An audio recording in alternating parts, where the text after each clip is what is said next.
حضرت شیخ جہانگیر سمنانی علیہ رحمہ فرماتے ہیں کہ تقویٰ یہ ہے کہ نیکی کرنے کے باوجود بھی ڈرتا رہے پتہ نہیں میری نیکی بھی قبول ہوئی یا کہ ہمیں تو چند دن کی نمازوں کے بعد زوم پیدا ہونے لگتا ہے کہ پتہ نہیں ہم کس مرتبے پہ پہنچ گئے۔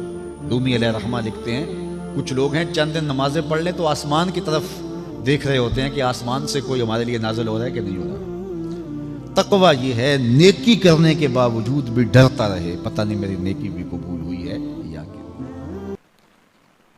والدین کو دکھ دینا، ان کو تکلیف پہنچانا، یہ وہ گناہ ہے جس کی سزا آخرت میں تو ہے ہی ہے، دنیا میں بھی ضرور ملتی ہے۔ اس شخص پہ نشان لگا لیں جو اپنے ماں باپ کا بے ادب ہے، گستاخ ہے، آپ اس کو ساری زندگی ذلیل و رسوا ہوتے دیکھیں گے۔ اور اس شخص پہ بھی نشان لگا لیں جو والدین کا با ادب ہے، ساری زندگی اس کی پگڑی کا کلف نیچا ہوتے نہیں دیکھیں گے۔